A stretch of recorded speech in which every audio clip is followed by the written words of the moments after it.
Assalamualaikum warahmatullahi wabarakatuh. Perkenalkan, nama saya Salsabila Syawalni dengan NIM O1A12441 dari kelas A.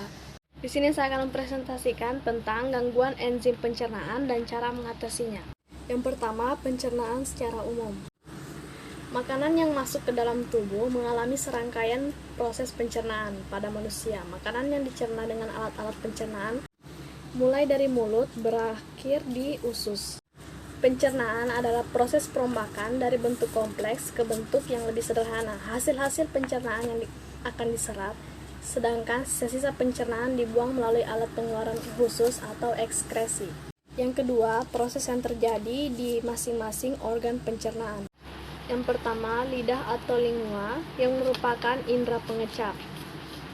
Gerakan lidah ini berfungsi untuk mencampur makanan dengan ludah dan mendorong makanan masuk ke kerongkongan. Lidah juga berfungsi untuk membantu ketika berbicara. Yang kedua, kelenjar ludah. Yang ketiga, gigi atau dentin. Yang bagian B, kerongkongan atau esofagus. Dari mulut, makanan esofagus yang dindingnya dilapisi epitelium berlapis pipi. Kerongkongan merupakan saluran yang menghubungkan rongga mulut dengan lambung. Bagian dalam kerongkongan terdapat kelenjar mukosa yang berfungsi membasahi makanan sehingga menjadi licin. C. Lambung atau ventriculus, yaitu makanan yang bergerak dari kerongkongan menuju lambung. Lambung yaitu bagian saluran yang melebar. Lubang lambung selalu dalam keadaan, akan tetapi sfinkter kardial akan terbuka bila ada makanan yang masuk. Sfinkter kardial merupakan otot melingkar yang terdapat di antara esofagus dan lambung. Bagian D, usus halus atau intestinum. Usus halus berupa tabung yang panjangnya 6-8 meter, terdiri atas 3 bagian, yaitu usus 12 jari atau duodenum, usus kosong atau jejunum, dan usus penyerapan atau ileum. Yang bagian E, usus besar atau kolon. Usus besar merupakan tempat bermuaranya usus halus. Usus besar dilapisi oleh membran mukosa tanpa lipatan, kecuali pada bagian rektum. Fungsi utama organ ini adalah mengabsorpsi air, membentuk massa feses, dan membentuk lendir untuk melumasi permukaan mukosa. Bagian F, rektum.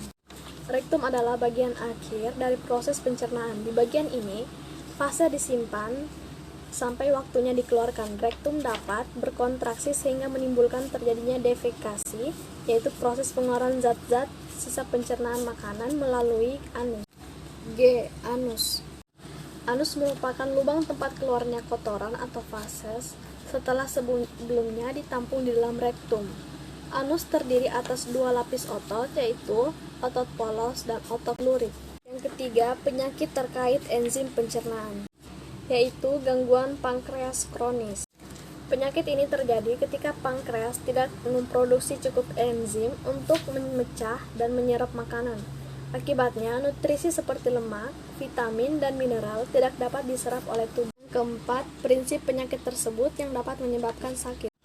Pankreas kronis adalah peradangan pada pankreas yang dapat menyebabkan kerusakan permanen dan berhentinya fungsi pankreas. Penyakit ini sering ditandai dengan nyeri pada perut yang timbul berulang. Kerusakan permanen pada organ ini akibat pankreatitis kronis dapat mengganggu fungsinya untuk memproduksi dan mengalirkan enzim pencernaan serta insulin. Hal ini kemudian membuat tubuh sulit mencerna makanan dan mengendalikan kadar gula darah. Yang kelima, obat untuk mengatasi dan cara kerja obat tersebut. Jenis obat yang diberikan meliputi yang pertama, obat peredam penyeri, mulai dari paracetamol, antiinflamasi, non-steroid, hingga obat golongan opioid seperti kadein atau tramadol. Yang kedua, suplemen pengganti enzim pankreas. Obat golongan steroid pada pasien pankreatitis kronis yang disebabkan oleh penyakit autoimun. Itulah tadi materi dari saya. Sekian dan terima kasih. Wabillahi taufiq wal hidayah. Wassalamualaikum warahmatullahi wabarakatuh.